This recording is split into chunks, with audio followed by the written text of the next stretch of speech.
Here we are at Hawaii's National Volcano Park, and we're down here by the seaside.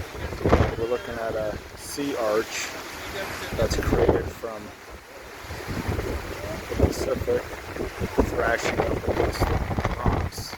And we're not to be convinced into walking across the deceptively dangerous bridge that connects the landmass to the column there. So we're staying on this side of the rail today, but we also wanted to look at how the blue